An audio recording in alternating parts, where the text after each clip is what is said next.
Sumali sila ngayon sa ating portion na Spelling T9 Alert.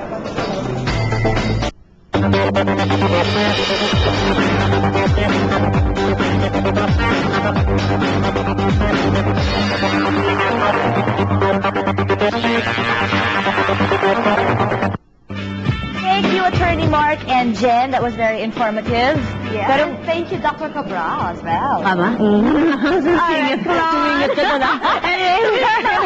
T9 segment ngayon, kung saan tuturo natin sa mga viewers natin kung paano gamitin ang T9 feature in all of our cell phones. So, alam naman natin lahat, Mario, and you know I always complain about this. Yes. Palagi ako nakakakuha ng mga text na wrong spelling, sometimes it's in Tagalog pa, na hindi ko talaga maintindihan.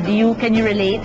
I can relate. At minsan, Claude, no, nakaka-irritate siya. Of course. It's irritating kasi parang it takes a lot of time to decipher kung ano ba yung words or yung message na sinend sa'yo. That's right. At saka syempre, it's like nagmamadali ka, if you're driving and everything.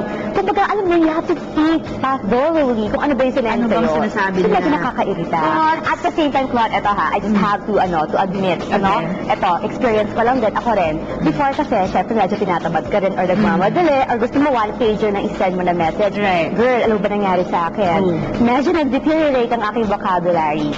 Honestly, to accommodate, I can spell it right na. Yun na nga, napatay. Ano bang double doon? Hindi, It's C or the I F know or what you silang mean dalawa. because my nephews and my nieces, palagi ako naiinis sa kanila whenever they try to spell something and it's always wrong spelling. Talagang that the generation nowadays hindi na marunong mag-spell dahil nga sa texting. So anyway guys, there's this new feature, well it's not really new, but there's this feature in all of your cell phones called the T9, if you guys aren't aware of it, wherein you just type in some of the letters and it spells it automatically for you. And we're gonna show it to you right now using this cell phone right here. Okay. You So know what's that our word for today? let's say you want to spell believe. Believe. Okay, let's say believe ang word na isi-spell mo. Yeah. Kung walang T9, as you can see, my fingers will have to type in.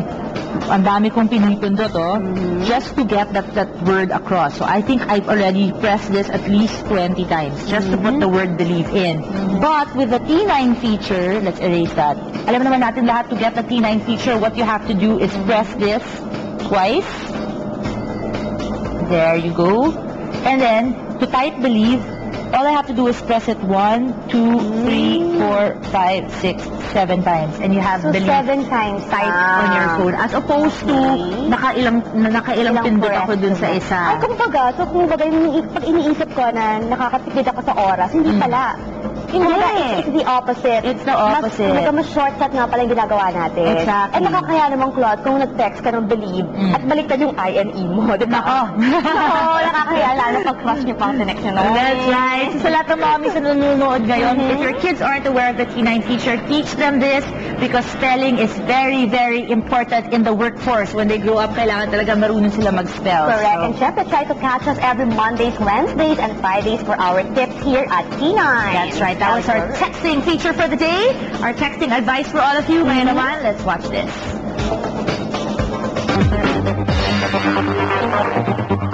Department of Education, Commission on Higher Education, Panasonic, and Nokia in cooperation with T9 Text Input. Text right, T9 it.